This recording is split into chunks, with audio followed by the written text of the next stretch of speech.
রাসূল করিম সাল্লাল্লাহু আলাইহি ওয়াসাল্লামের মেরাজ কোরআন হাদিস ও ইজমায়ে উম্মতের অকাট্য দলিল দ্বারাই প্রমাণিত।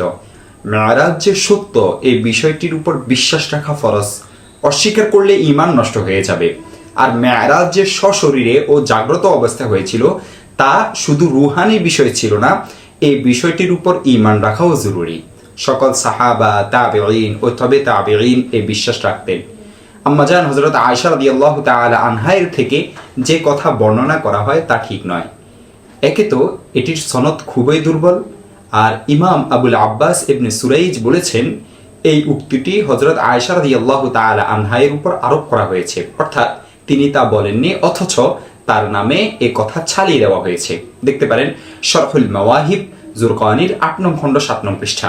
রাসূল করিম সাল্লাল্লাহু আলাইহি ওয়াসাল্লামের বাইতুল মাকদিস পর্যন্ত সফরের কথা সূরা বনী ইসরাঈলের শুরুতে এবং ঊর্ধ্ব জগতের সফরের কথা সূরা নাজমের 13 থেকে 18 নং আয়াতে উল্লেখ করা হয়েছে।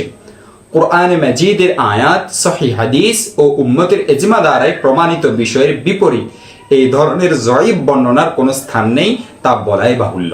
এ প্রসঙ্গে ইমাম আবুল খাত্তাব ওমর ইবনে দেহিয়া বলেন, ইসরার হাদিসের উপর মুসলমানদের ইজমা রয়েছে এবং বেদিন ও মুলহিদরা তা থেকে বিমুখ হয়েছে। তারা ফুৎকারে আল্লাহর নূর নিভিয়ে দিতে চায়, আর আল্লাহ তাআলা তার নূরকে পূর্ণ করবেন, যদিও কাফেররা তা পছন্দ করে না।